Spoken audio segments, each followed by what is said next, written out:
Гламузина. Бранко Росич е писател од Србија, ако не се лажам живее во Белград. Драго Гламузина е хрватски писател од Риека, Загреб. Ali letujemo na skoro istoj lokaciji. Sad smo zaključili. Radim taj festival u Rijeci, pa evo. Јас гледав на YouTube видеа на Врисак, каде што има твои интервјуи, каде што ти кажуваш дека си цело време тамо дел од фестивалот. Mi, VVZ, firma koju ja radim, organizira festival u Rijeci, pa sam dakle često u Rijeci. Јас си го поврзав со вас. Nisi puno promašao. Само 250 километра. 150. 150. Onda ništa.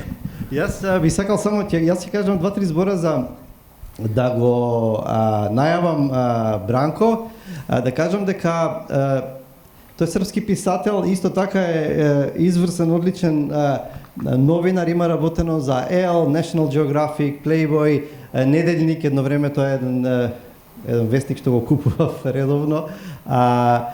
Исто така има објавено 3 романи, мислам дека ова е последниот, одличен роман Доаѓањето на Матадорот. Ова е многу ново тазе издание во Македонија, овој негов превод. Ќе зборуваме малку и за романот, насловот на оваа вечер, зашто да биде гласна регионалната книжевност, под сето тоа do not, please do disturb. Така што ќе фатиме малку такви теми.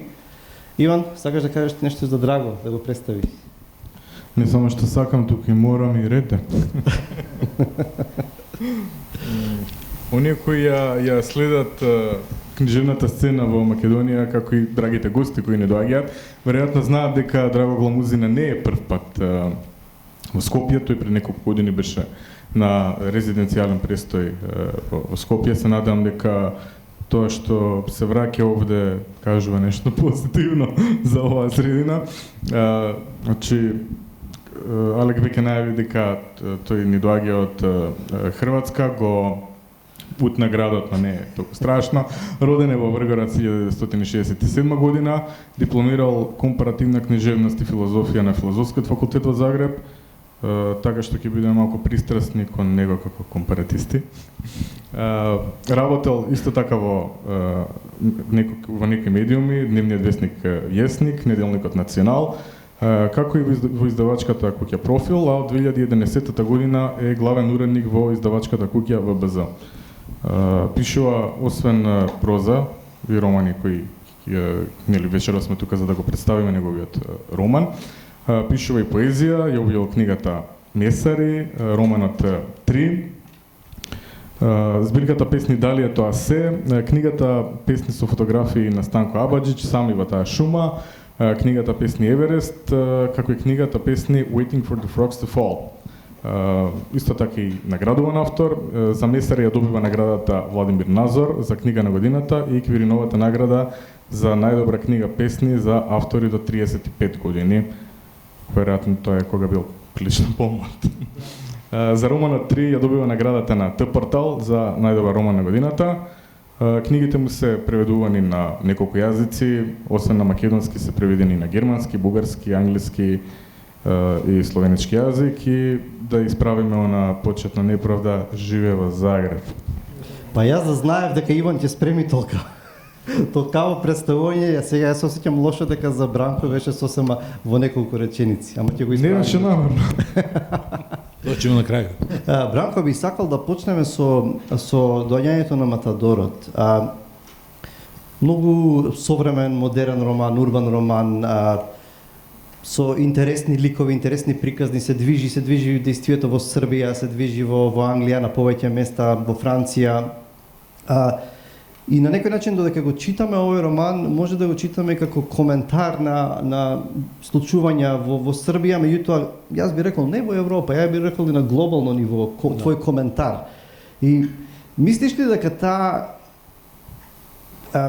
таа критика, да речеме, ако ти го гледаш тоа како некаква твоја критика во литературата, може да допринесе за, може би тоа утописки звучи, за некакво разбирање меѓу културите, затоа што ми се чини дека како никогаш до сега живееме во една време на поделеност и на многу гласија, на некаква полифонија, кај што секој си кажува своја верзија на вистината, се надгласува луѓето без да се послушаат. Да не мислиш дека во твојот роман може, како литература, како роман, да допринесе за некаков диалог, за разбирање, затоа што не си едностран во романот. Сепак имаш пошироко гледиште. Да, хвала. На промоцiji u Beogradu ovog romana jedna od najvećih istoričarki srpskih, pa i u regionu, da kažem, Dubravka Stojanović je rekla: ja srećom neću biti istoričar ovog vremena, ali zavidim istoričar ovog vremena, pošto će imati gotov materijal ovu knjigu. To je meni bio kompliment. Ja naravno ne mogu da pobegnem od toga da ne vidim neke stvari. Za proteklog vikenda sam radio intervju sa Juricom Pavičićem i onda sam ga pitao da li zbog toga što je kod nas malo pežorativno krimi roman, pa se zovu krimići kao ljubići, da li on stavlja društveno-politički kontekst u roman da bi ga osnažio. On je rekao, ne, nema roman toliku snagu, to bi mogao kao novinar da stavim. Međutim, ja se nisam složio s njim, to on sad neće čuti, a neće mu Glamuzina preneti. Ja se nisam složio, ja mislim da knjige mogu da urade i mislim da knjiga treba da, mislim, kao dolaziš novinarstva, ne bi trebao da bude hroničar, sad da ja pišem kolumnu u roman, ali neki osvrti na sadašnjost, mislim, da novinski tekstovi onako u tom rafalu informacija svakodnevnih gde zaboravim uveče šta je bilo ujutru, mislim ne ono da knjiga ostaje zato što je u čvršćem materijalu nego novine, ali nekako ostaje i ja sam uvijek voleo da vidim razne stvari kao što si i rekao, društvena gibanja, svašta. Misliš дека ти помага тоа што си новинар за да ги погледнеш објективно повеќе страни? Да не гледаш само еднострано? Da, nekad da, mada, kažem, bežim sprintom bežim od onog novinarskog. Znam da sam prve čvrge od urednika dobio na početku moje kasne književne karijere kada sam skretao u žurnalistiku. Kaže, stani, nije ovo kolumna. Tako da je knjiga morala biti nešto drugo. To je zanimljivo, jer u Hrvatskoj zapravo ima jako puno pisaca koji su bili novinari ili jesu još uvijek novinari. I to je ona neka priča koja se stalno vuče od njih, a to su zapravo ponajbolji hrvatski pisaci. Tako je. Ante Tomić, Miljenko Jergović, Jurica Pavičić, Boris Dežulović, dakle, puno ih je. I ona im se uvijek zamjera malo kao da su došli iz novinarstva i da im se osjeća taj malo taj stvarnostni, prejako taj stvarnostni element. Ali, mir iz printa. Ali mislim da zapravo to što sve nagrade koje su dobili, svi su oni, dakle, zapravo sam vrh hrvatskih književnosti, tako da mislim da novinarstvo ne šteti pisanju. Tako je. Би сакал пред да продолжи Иван за романот Вториот закон на термодинамика, кој што нели има се дебата да на едно интервју гледав па дали ги одбива луѓето насловот, звучи некако како да е, не знам, некој учебник по физика. Ја сам положио термодинамику. Стварно? Он ќе нам све објасни. Да, мислим болje, доста сам заборавio, ја сам завршио стројарски инженер, tako, ali ne mogu vam objasniti, zaboravio sam. Tako će Glamuzin. A mene od druga strana baš mi беше cool naslovot. Ne znam, mene mi беше интересен. Da. Pa evo, ja bih najprije rekao jednu stvar, drago mi je da sam ponovo u Skoplju, kao što smo već čuli, bio sam tu na jednoj rezidenciji od mjesec dana i zapravo sam taj roman počeo tada pisati. Odnosno, imao sam već nešto, ali tad sam napravio neki prvi veći komad teksta i kad sam se vratio iz Skoplja, znao sam da imam taj roman i da ću to završiti. Tako da, ovo sad promocija u Skoplju mi je zanimljiva, kao da sam se vratio na neki početak, jer sam tu zapravo to počeo raditi. I evo, drago mi je da sam večeras tu i da predstavljamo to pred skopskom publikom. A što se tiče naslova, ja do danas nisam siguran je li on dobar ili ne, ali sklon sam takvim nekim malo nekonvencionalnim naslovima. Dakle, moja prva zbirka pjesama se zove Mesari, dakle riječ je o lirskoj knjizi pjesama, naslov je vrlo grub i znam da mi je puno prijatelja reklo pa ono si siguran, malo je to ružno, ali nekako sam imao osjećaj da je to dobar naslov i na kraju se pokazalo da je i ta knjiga je jako dobro prošla i nekako me prati do danas i nekako je taj naslov bio upečatljiv. U ovom slučaju riječ je zapravo o jednoj metafori koja dobro pokriva sadržaj romana, jer drugi zakon termodinamike kaže da u svakom zatvorenom uređenom sustavu entropija stalno raste. Dakle, svaki pomak dovodi do porasta entropije. Ja? I to je jedna rečenica, u romanu se radi o grupi prijatelja, oni su recimo srednjim 40. godinama, dakle ljudi koji su već prošli nešto u životu,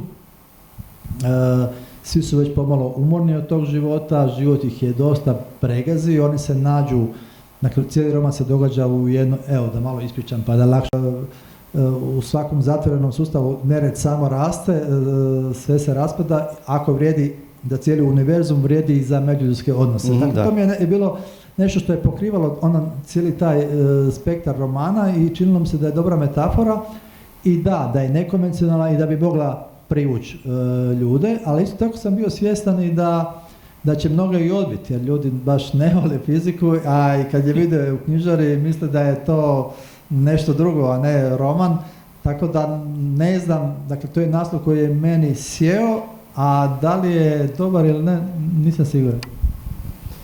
Јас мислам дека е добар. А само уште едно мало подпрашање. Од каде беше идејата за тој декамеронски сетинг? Да секој треба секој да раскаже по една приказна која што е многу лична и болна. Da, pa ja uvijek pišem, volim raditi nekakve pomake da taj roman bude drugačiji od onog prethodnog, volim neke te formalne izazove, pa dakle jedna od ideja je bila, dakle imala taj dekameronski štih, dakle njih 10 ispriča svoju priču u jednoj noći, dakle otprilike nešto kao u Dekameronu. Ali sam ipak odlučio da to pretvorim u roman, dakle da njih sve povežem, da se među njima u toj večeri nešto događa, oni su u nekom odnosu, kad neko nešto ispriča, neko drugi reagira, postoji ta nekakav na kraju sukob, dakle razmišljao sam kako da to postavim, da li da imam samo taj neki okvir, ali sam na kraju se ipak odlučio za roman. Ali se naslanja i na Dekamerona i na razne druge. И мислам дека успешно си го направил тоа. Моето следно прашање делумно се надоврзува на оно што го постави Александар. Значи, оние теми кои ги третирате во вториот закон на термодинамиката, се еден вид тематски континуитет, не се појавуваат прв пат оние обсесивни состојби во љубовта, на некој начин екстремни, воајеризмот, патолошката љубомора, желбата за доминација и така натаму. Како што Свен бара од своите пријатели да раскажат нека приказна која, како вели, нешто поради кое крвареле, нешто што ги повредило, нешто автентично. Дали писателот нужно мора да посегне во известна смисла екстремна приказна за да добие автентичен текст? Ne, ja mislim da ne treba posezati za ničim ekstremnim i niti to je bila moja namjera. Čini mi se, iako možda neke situacije tako mogu izgledati, ali zapravo da su to sve uobičajeni životi, da su to sve priče koje se događaju oko nas, samo ostaju negdje iza zatvorenih vrata, pa recimo da nisu na nekom, ne vide se na prvi pogled. Ja? A čini mi se, kao što je Lidija rekla u ovom govoru na početku sjajnom, da književnost uvijek mora otvoriti tu neku pukotinu, da pusti svjetlo neko ispod površine, da pokaže kako stvari izgledaju, kako izgleda ono što se ne vidi, da treba razbiti te prostore i da treba ići do kraja, jel? Da ne treba kalkulirati. Dakle, ako nešto želiš reći, ne boj se, idi, to je recimo neki moto kojim se i ja vodim kad pišem. Би сакал да му поставам на прашање на Бранко, во свет кој се дави во баналноста на адвертайзингот, еден од ликовите експерт за маркетинг и е многу успешен во тоа, во кој една револуција која на почетокот е замислена како романтичен подарок, како нешто така наивно, нели можеби, се претвара во известна смисла во маркетинг план. Самата идеја за револуција. Можно ли е денес, едно директно прашање, да биде артикулиран автентичен бунт и отпор, па макар и во литература? Па јас се залуѓуjem да може. Ја мислим да може, a u stvari onda posle kad ovako vratim u rikverc, mislim da ne može da... mislim da živimo u nekom vremenu manjka ideologije, ne mislim ja sad da treba da imamo politbiro sa nekim zaključcima, ali jednostavno, bio sam u Engleskoj pre 3 meseca i onda u prodavnici ploča, u stvari prodavnici majica. I onda sam vidio da je najmlađi lik na majicama Kurt Cobain, što je meni govorilo kad je on bio pre 30, da uopšte, da se ništa nije dogodilo. Moj heroj odavno. Tako je, i onda na majici su uvek idoli, ne znam ko je, nekako smo sve brzo potrošili. Ili živimo u nestašici. Jednostavno, uvek i za revoluciju trebaju frontmeni. Znaš što, vi dvajcata, sve mi dođe jedno prašanje, vi dvajcata imate iskustvo su muzika. I danas, koja gledam novite generacije, da rečeme, ta tinejdžerska buntovnost, ja nema, da rečeme, punkot kako fenomen v toa vreme. Ima danas neko razvodnuvanje, nema ideologije, nema mladите zašto da krenat glas, da se buntуваат. На што се должи тоа? Не знам каде се сгреши работите, дали амортизирана е цела... Амортизирана е и ја се uvijek plašim da ne budem deda neki tamo cinični. U naše vreme je bilo bolje, da. I uvijek se plašim toga i onda ćutim. Međutim, kako se zove, praktična je generacija još od njihovih roditelja da ih bilduju da budu praktični. Ja sećam kao klinac, nigde me nisu vodili ni na kakve sekcije. Ovo sad već mora da svira klavir, mora da igra fudbal, pa ako ne igra fudbal onda će da vesla, da programira. Pa onda programira i onda se ja to stavio u knjigu. Onda roditelji idu sa sekcije na sekciju, a onda ta deca odu napolje i onda na Skype-u ih sluša unuke kojima je smešan deda kad je loša konekcija, kad se zamrze slika. Jednostavno, uče se deca da budu praktična, jednostavno, ko bi se zaluđivao s nekom revolucijom i sa glupostima po njima. Nije rentabilno. Nekako se uči generacije da budu praktične i rentabilne. И денес децата ги учиме да не одат во обштествени науки, humanities, да бидат писатели или не знам професори, ги учиме да одат да учат да програмираат, затоа што тамо се парите и од тамо може да живеат, а ова е нешто сосема потценато и тоа е еден многу интересен феномен. Мислам дека ти го доловуваш многу фино во некои сцени, тоа кога се гледаат по Skype, тоа е многу моќна сцена. Мене ме погоди лично. Да, хвала. Pa to sam gledao sam te kolege koji se utrkuju u junu, u maju, da li će dete da im prođe, pa ako ne može tamo u Ameriku, Englesku, onda da prođe u Holandiju, Belgiju, nekako ceo život se spuca u dete koje posle neće ga ni videti. Jer posle dođu godišnji odmori da bi oni, kao što sam napisao, videli neke druge zemlje, pa se ne vraćaju kod tate i mame. Baš tako. Mislim da ću i predstavljam da pišem, nekako sve sam kompilirao.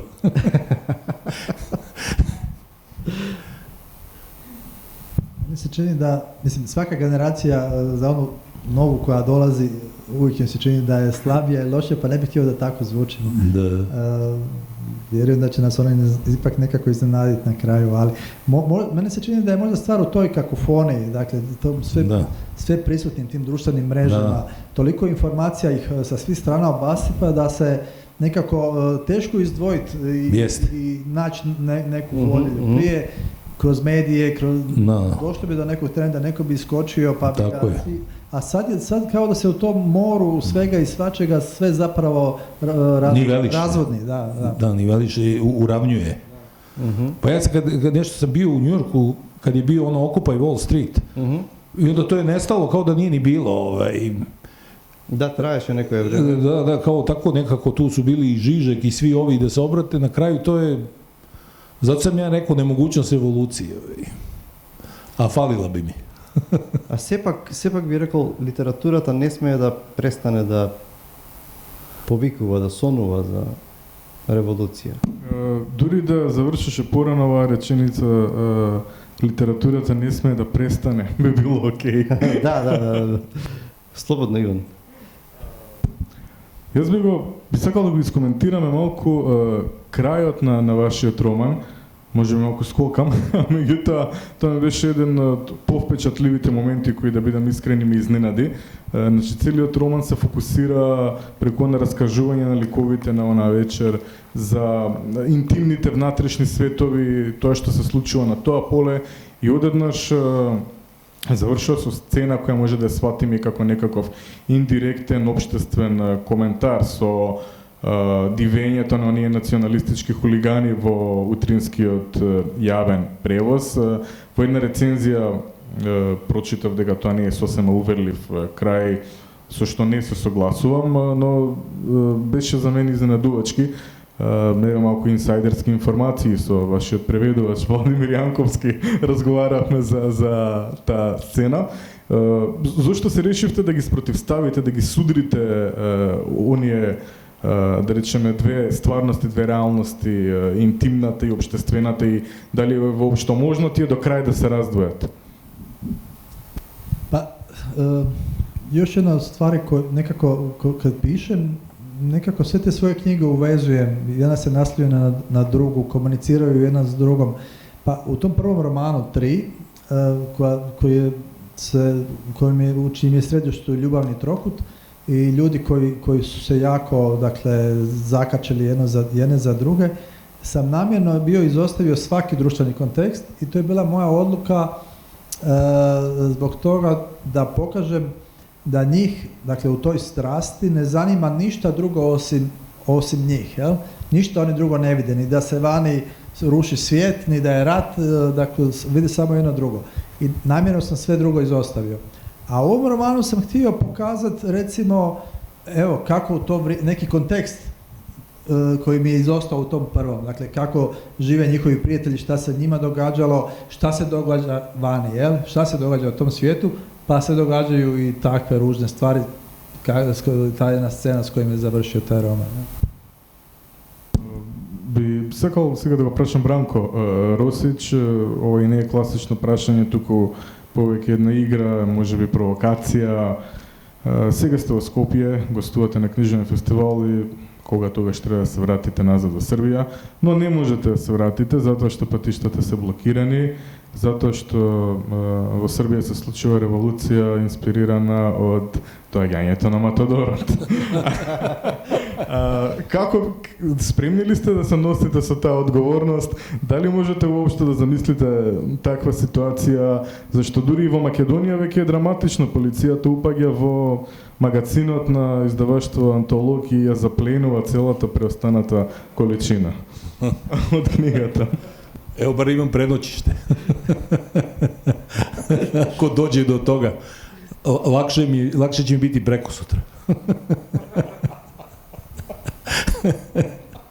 Значи, краток здив би имала таа. Да, мора би да се снаđem. Револуција. Ово е револуционарни профитер. Иако го водиме, да речем, разговорот во овој момент со некој, ајде да речем, шегови тон, верувате ли дека има толкова субверзивна моќ литературата, што постојат ваши современици, писатели од регионот, кои некои би ги нарекле песимисти, други би ги нарекле реалисти, кои што се апсолутно на чисто со тоа дека денес книгата во овој хаос од гласови единствено има моги да направи на читателот да му биде забавно или интересно неколку часови?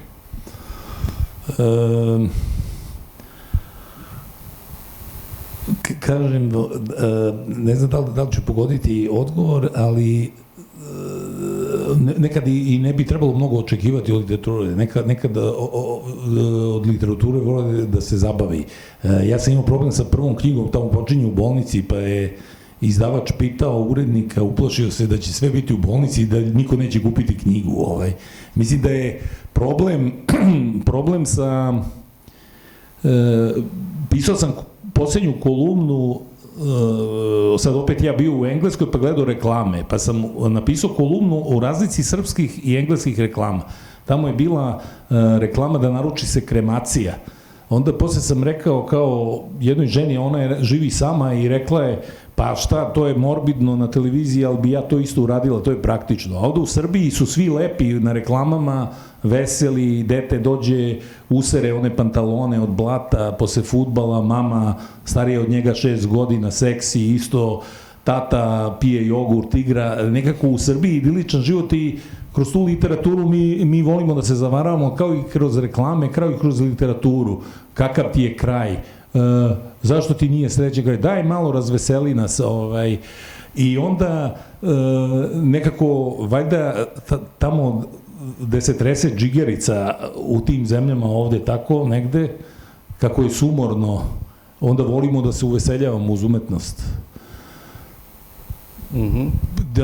Da sam to video i u reklamama, a video sam i u umetnosti. Kod nas mora biti sve lepo, baš zato što je sve napolju, kad otvorim prozor gadno. Да. Би сакал да ве прашам, овој може и за двајцата да биде ова прашање. Дали во контекст на насловот на настанот, дали може да зборуваме за некаква регионална, не мора да е XU, да речеме и пошироко, регионална литература со собствени специфики која се разликува од други литератури. Сега може се обидеме да коментираме на тоа. Во контекст на насловот, нели, зашто да биде гласна регионалната книжевност, зашто би можела да биде гласна регионалната книжевност, има ли нешто што може да го понуди? Ајде заедно да речеме, како цел регион, дали може би препознавате некаков специфичен глас? Може би не, може би да. Какво е вашето гледање на регионалната книжевност? Evo, sad ću ispričati jedan primjer. Dakle, ja sam u žiriju za jednu nagradu za neobjavljeni roman u Hrvatskoj i to je regionalna nagrada, dakle, mogu se javiti sa svojim tekstovima, anonimno je pod šiframa.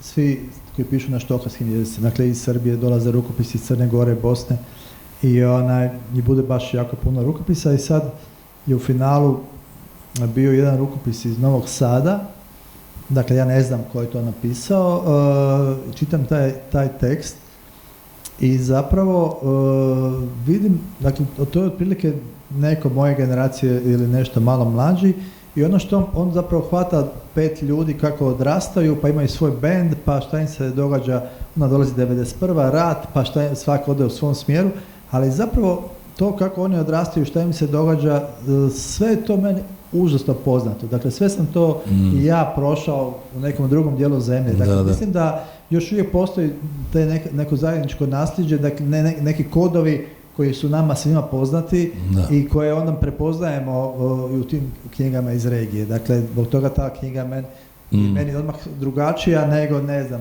da sam možda iz neke druge zemlje. Tako da mislim da ta neka povezanost postoji. A šta bi mi mogli, ne mislim da treba propisivati da treba, mislim da svak treba naći svoj glas i da je važno da svaki pisac piše ono što njega muči i da to što radi bude dobro. A ja znam kad recimo mi pokušavamo, ja radim u izdavačkoj kući, kad pokušavamo plasirati neke autore vani ili naravno da će oni uvijek traže nešto s tim regionalnom bojom, nešto egzotično. I sad ako im pošalješ roman koji je dobar, izvrstan, ali riječ recimo o odnosu dvoje ljudi, to je ogromno tržište i oni takvih priča imaju na milijone i šta će im još jedna takva, iako je možda fantastičan roman. Nego hoće nešto s tom, da ima tu neku egzotičnu boju, te naše regije, tih ratova, te tranzicije, tog Balkana i onda je to puno lakše prolazi. A ne mislim da zbog toga treba tako pisati, iako ima i takvih romana koji su dobro napisani i koji su loše napisani. Dakle, i malo to, kad naiđete na to vas malo, mislim, nema vas šta vrijeđati, ali dakle, vidite da vas promatraju kao nekoga koji im zanimljiv samo utoliko što je egzotičan. Ili eventualno postoje neke teme koje su u trendu u cijelom svijetu, pa ako uđete u taj trend, pa onda ste opet zanimljivi. Ali ono što je, ja mislim generalno da dakle, ima puno ljudi piše, svi smo mi različiti i da svak mora napipati neki svoj glas i bavi se onim što je njemu važno i na najbolji način to raditi. Dakle, ne bi rekao pišite ovako ili onako, a da nas sve tu na ovom prostoru, da imamo neke zajedničke kodove koje prepoznajemo u knjigama koje čitamo, to sam siguran. Da, ja se sjećam kad je negdje počeli te neke veze ove post-ju da dobijemo časopise i knjige, Robert Perišića sam uzeo i onda, dobro, ako imamo slične mladosti, imamo i slične tranzicije, ovamo i onamo, pa onda sve te kladionice kod Perišića, ti luzeri s periferije, ali onako tranzicijski luzeri, deluo su mi, odmah sam mogao da se prepoznam i to ima nešto što je, ne Balkan sad kao volimo ajvar, nego volimo i kladionicu kao malo manje od ajmara, ali jednostavno možemo da atmosferu osetimo. Ja sam mogao da osetim menjačnice u Splitu, svašta to i negde mi je to bilo blisko, tako mislim da mi je jednostavno imamo ili zajedničku mladost ili zajedničku tranziciju. A isto se slažem sa onim što je rekao, ima tu neki problem sa egzotikom, to znam da sam vidio slušao francusku prevoditeljku naše književnosti i kaže, neće Francuzi ako se događa u Francuskoj da neki iz Srbije piše knjigu, jednostavno vole nas, kako se zove, pa koji su dobila 2 srpska ili jugoslovenska filma Kansku nagradu, oni koji su se bavili nekim blatom, romskim enklavama, jednostavno neki specifikum, a ne sad Trainspotting iz Imotskog ili Trainspotting iz Tetova. Jednostavno to nisu mirisali, nego da i dođi ti sa nekim svojim specifikumom, a opet neki mi kao sa tim defektom koji smo odrasli na nekoj urbanoj zapadnoj kulturi, tu ćemo čopati.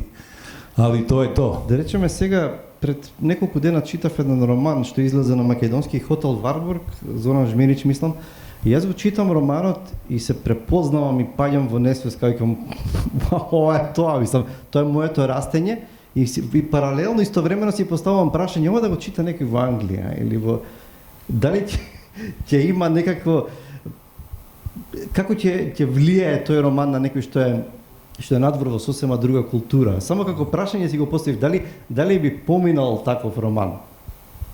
Нивото на идентификација не може да биде исто, веројатно, предпоставувам. Секако, да.